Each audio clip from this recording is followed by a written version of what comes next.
నమస్కారం. దేశవ్యాప్తంగా కులగణన మీద అన్ని రాజకీయ పార్టీలు, ప్రజా సంఘాలు, కుల సంఘాలు మీడియా సహకారంతో కేంద్ర క్యాబినెట్ జరగబోయేటువంటి జనాభా లెక్కల్లో కులగణన కూడా చేపట్టాలనేటువంటి క్యాబినెట్ తీర్మానాన్ని రిజర్వేషన్ల పరిరక్షణ సమితి స్వాగతిస్తూ వీటికి సహకరించి గలమిప్పినటువంటి మొదటి వ్యక్తిగా రాహుల్ గాంధీ గారికి, అదేవిధంగా ఈ నిర్ణయాన్ని అమలు చేసినటువంటి ఎన్డీఏ కూటమికి నరేంద్ర మోడీ గారికి, అదేవిధంగా కేంద్రంలో కీలక భాగస్వామి అయినటువంటి తెలుగుదేశం పార్టీ అధినేత చంద్రబాబు నాయుడు గారికి రిజర్వేషన్ల పరిరక్షణ సమితి కృతజ్ఞత తెలుపుతూ, ఇదే విధంగా ఎందుకంటే ఇప్పటికే అన్ని రాజకీయ పార్టీలు కులగణన పైన సమాజంలో ఇప్పటి వరకు 1950 నుంచి 1900 భారత రాజ్యాంగం అమల్లోకి వచ్చిన తర్వాత 2025 వరకు జరిగినటువంటి నష్టం పైన మొసలి కన్నీరు గారుస్తూ ఉన్నాయి. అంటే ఇక్కడ ఎక్కువగా నష్టపోయినటువంటి సమాజం ఎవరు అంటే బలహీన వర్గాలు. ఎందుకంటే పరిపాలన అగ్రవర్ణాల చేతుల్లో ఉండి వారికి కావాల్సినటువంటి వెసులుబాటుతో భారతదేశంలో ఉన్నటువంటి అన్ని రంగాల్లోనూ ఆధిపత్యాన్ని సాధించారు. ఇంకా రెండవది డాక్టర్ బిఆర్ అంబేద్కర్ గారు ప్రవేశపెట్టినటువంటి ఆర్థిక, సామాజిక, రాజకీయ న్యాయ అమల్లో వైఫల్యం చెందుతూ ముఖ్యంగా షెడ్యూల్ ట్రైబ్స్, షెడ్యూల్ క్యాస్ట్కి సంబంధించినటువంటి రిజర్వేషన్లని అమలు చేయడంలో ఒక మేర ఫలితాన్ని సాధించారు. కానీ భారతదేశ జనాభాలో 56% ఉన్నటువంటి బలహీన వర్గాల యొక్క పరిస్థితి చాలా దయనీయంగా ఉంది అని ఈ సందర్భంగా మీకు తెలియజేస్తూ, ఈ సందర్భంగా ఇక్కడ ప్రధానమైన డిమాండ్, ఇప్పటికే తెలుగుదేశం పార్టీ బీసీలకు చట్టసభల్లో రిజర్వేషన్లు కల్పిస్తాము అని చెప్పి పార్టీ ప్రకటించింది. అదేవిధంగా జగన్మోహన్ రెడ్డి గారు కూడా బీసీలకు చట్టసభలో రిజర్వేషన్లు కావాలని చెప్పి గత పార్లమెంట్లోనే ప్రైవేట్ బిల్లును కూడా ప్రవేశపెట్టడం జరిగింది. ఇది కేవలం కంటి తుడుపు చర్య కాకుండా రిజర్వేషన్ల పరిరక్షణ సమితి ఆంధ్రప్రదేశ్లో ఉన్నటువంటి ప్రధాన రాజకీయ పార్టీలు, అధికారంలో ఉన్నటువంటి కూటమి ప్రభుత్వానికి, ప్రతిపక్షంలో ఉన్నటువంటి వైఎస్ఆర్ పార్టీకి ఒక డిమాండ్ చేస్తున్నాం. చట్టసభల్లో బీసీలకు రిజర్వేషన్లు కల్పించేటువంటి తీర్మానాన్ని రేపు జరగబోయేటువంటి మహానాల్లో ప్రవేశపెట్టాలని చంద్రబాబు నాయుడు గారికి విజ్ఞప్తి చేస్తున్నాం. ఇదే సందర్భంగా వెంటనే 2026లో ప్లీనరీ నిర్వహిస్తాం అని చెప్పినటువంటి జగన్మోహన్ రెడ్డి గారు కూడా వారి పార్టీ ప్లీనరీలో చట్టసభల్లో బీసీలకు రిజర్వేషన్లు అనే అంశాన్ని ప్రవేశపెట్టి వాటిని తీర్మానాన్ని అమలు చేసే బాధ్యత తీసుకోవాలని చెప్పి జగన్మోహన్ రెడ్డి గారికి విజ్ఞప్తి చేస్తున్నాం.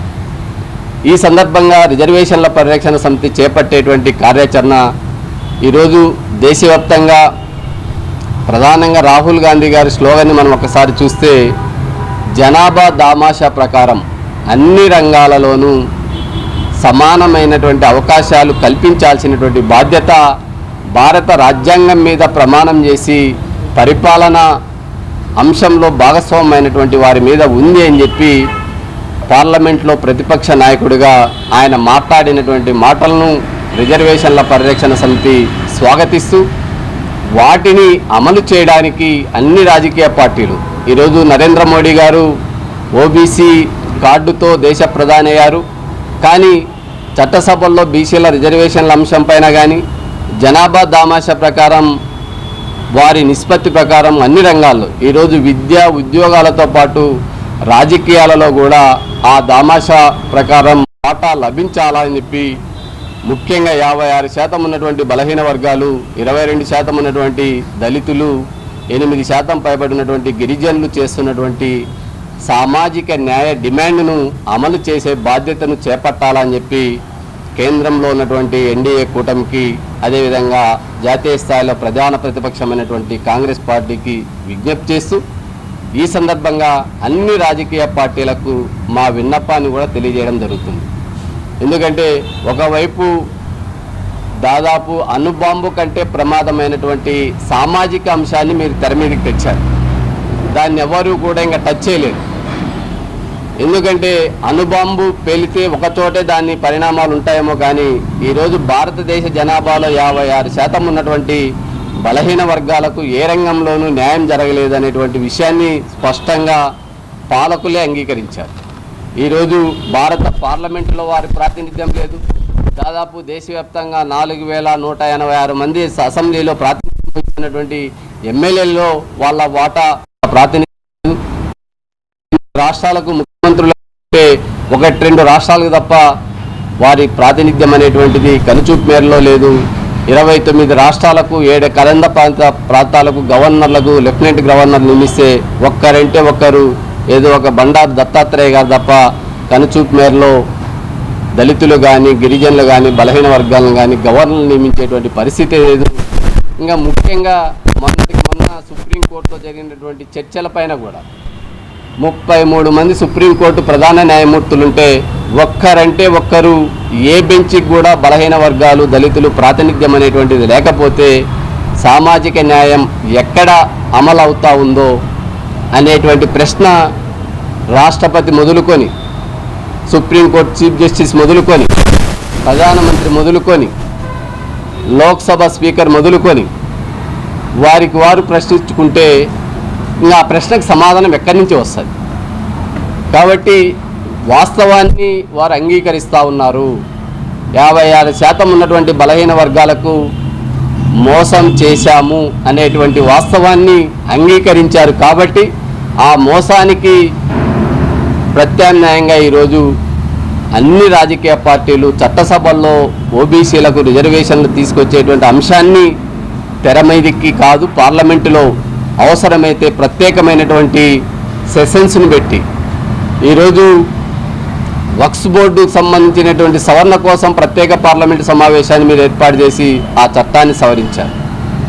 56% ఉన్నటువంటి బలహీన వర్గాలకు న్యాయం చేయడానికి మేలు చేయడానికి సహకరించడానికి మీరు అధికారంలో ఇన్ని సంవత్సరాలు దాదాపు 1950 నుంచి ఇప్పటి వరకు అధికారంలో ఉండడానికి వారి భుజాల్ని కాల్చినటువంటి బలహీన వర్గాలకు ప్రయోజనం చేకూర్చేటువంటి అంశం పైన చట్టసభల్లో రిజర్వేషన్లు ఈరోజు జనాభా దామాష ప్రకారం అమలు చేయడానికి ప్రత్యేకమైనటువంటి పార్లమెంట్ సమావేశాలను ఏర్పాటు చేసి మీరు తీసుకొచ్చినటువంటి కులగణన అంశాన్ని చట్టబద్ధం చేయండి.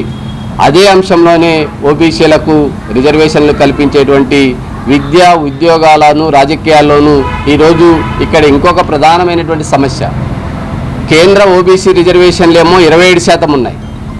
ఆంధ్రప్రదేశ్లో బీసీల రిజర్వేషన్లు ఏమో 25% ఉన్నాయి. స్థానిక సంస్థల్లో తెలంగాణలో 42% రిజర్వేషన్లకు చట్టం చేశారు. ఏపీలో 33% ఉంది. ఇలా అసంబద్ధంగా ఉన్నటువంటి రిజర్వేషన్లను ఒకే విధంగా ఈరోజు మీరు 33% అన్న క్రైటీరియాగా తీసుకోండి, లేదా 42% అన్న క్రైటీరియాగా తీసుకోండి, లేదా 1983లో మురళీధర్రావు కమిషన్ రికమెండ్ చేసినటువంటి 44% బీసీలకు రిజర్వేషన్లు ఇవ్వాలా అని చెప్పి ఆ రోజు తెలుగుదేశం పార్టీ వ్యవస్థాపకులు నందమూరి రామారావు గారు ఏర్పాటు చేసినటువంటి కమిషన్ మురళీధర్రావు కమిషన్ ఆ రిపోర్ట్స్ని బేస్ చేసుకొనన్న రిజర్వేషన్లు అమలు చేయండి. లేదు మండల కమిషన్ ఏర్పాటు చేసినటువంటి 1991లో కేంద్రీయ విద్యా ఉద్యోగాల్లో 27% రిజర్వేషన్ల కోసం ఇచ్చిన రికమెండేషన్తో పాటు 33% చట్టసభల్లో రిజర్వేషన్లకు బీసీలకు కల్పించాలనేటువంటి ప్రతిపాదన మీరు ప్రాతిపదిక తీసుకొని బీసీలకు న్యాయం చేయాలని చెప్పి రిజర్వేషన్ల పరిరక్షణ సమితి డిమాండ్ చేస్తూ రేపు జరగబోయేటువంటి మహానాడులో ఈ తీర్మానం చేయాలని చెప్పి ముఖ్యంగా పాలిట్ బ్యూరో సభ్యులకి తెలుగుదేశం పార్టీ అధినేతకు విన్నవించడం జరుగుతుంది. అదేవిధంగా వైఎస్ఆర్సీపీ ప్లీనరీలో జరిగేటువంటి ప్లీనరీలో ఈ నిర్ణయం పైన ఏకాభిప్రాయం తీసుకోవాలని చెప్పి వారి పార్టీ అత్యున్నతమైనటువంటి పార్లమెంటరీ కమిటీ కావచ్చు లేదా ఆ పార్టీలో సంబంధించినటువంటి ముఖ్య నేతలకు విన్నపం చేస్తూ ముఖ్యంగా ఏఐసీసీలో ప్రవేశపెట్టాలని చెప్పి సిడబ్ల్యూసీ మెంబర్స్ను భారతీయ జనతా పార్టీ అధికారంలో ఉంది కాబట్టి వారికి తెలుగు రాష్ట్రాల్లో ఉన్నటువంటి భారతీయ జనతా పార్టీ నాయకులకు రిజర్వేషన్ల పరిరక్షణ సమితి విన్నపం చేస్తూ ఈ డిమాండ్ సాధన, ఎందుకంటే వీటితో పాటు అనేక అంశాలు ఉన్నాయి. కేవలం చట్టసభల్లో రిజర్వేషన్లు, జనాభా దామాజా ప్రకారం రిజర్వేషన్లు కోసం దళిత, గిరిజన, బలహీన వర్గాలకు, మైనార్టీలకు సంబంధించినటువంటి ప్రజాప్రతినిధులు వారి ప్లాట్ఫారంలోనూ ఆ పార్టీల్లోనూ గలం విప్పాలని చెప్పి వారందరినీ ఒక వేదిక మీదకి తీసుకొచ్చి అభినందించేటువంటి కార్యక్రమాన్ని కూడా రిజర్వేషన్ల పరిరక్షణ సమితి, రిజర్వేషన్ల ఎంప్లాయీస్ ఫెడరేషన్, అదేవిధంగా బీసీ కుల సంఘాల నాయకుల్ని ఒక వేదిక మీదకి తీసుకొచ్చి ఈ అభినందన సభ అనంతపూర్ జిల్లా కేంద్రంలో ఆగస్టు 9వ తారీఖున ఏర్పాటు చేయడానికి సన్నాహాలు జరుగుతూ ఉన్నాయి. దీనికి మీ అందరి సహకారం కావాలని చెప్పి సోషల్ మీడియాతో పాటు ఎలక్ట్రానిక్ ప్రింట్ మీడియా మిత్రుల్ని కూడా అభ్యర్థిస్తూ, ఇది ఒక సామాజిక అన్యాయానికి గురైనటువంటి సమస్య, మాటలకు పరిమితమైనటువంటి స్లోగన్, వాటిని ఇప్పటికీ ఈరోజు అనేక అంశాలపైన క్లారిటీ ఉంది, కానీ ఓబీసీల రిజర్వేషన్లో క్లారిటీ లేదు, ఓబీసీల హక్కుల్లో క్లారిటీ లేదు. ఈరోజు జనాభా నిష్పత్తి ప్రకారం సేమ్ కేటగిరీకి సంబంధించినటువంటి దళితుల్లో రిజర్వేషన్లు అమలు అవుతున్నాయి, గిరిజనుల్లో రిజర్వేషన్లు అవుతున్నాయి. వాటిని కూడా పక్కాగా అమలు చేసి అదే సామాజిక న్యాయ సూత్రాన్ని ఓబీసీలకు ఇంప్లిమెంట్ చేసే విధంగా అన్ని రాజకీయ పార్టీలు, ప్రజా సంఘాలు సహకరించి ఈ ఉద్యమంలో ఏకైక అజెండా రిజర్వేషన్ల పరిరక్షణ సమితి, రిజర్వేషన్ ఎంప్లాయీస్ ఫెడరేషన్, చట్టసభల్లో ఓబీసీలకు రిజర్వేషన్లు సాధన అయ్యే వరకు పోరాటం, జనాభా దామాష ప్రకారం అన్ని రంగాల్లో రిజర్వేషన్లు కల్పించే వరకు మా యొక్క శక్తి ఉన్నంత మేర ఈ పోరాటాన్ని కొనసాగించడానికి ఈరోజు మీ ద్వారా ఈ అజెండాని తెలియజేస్తున్నాం.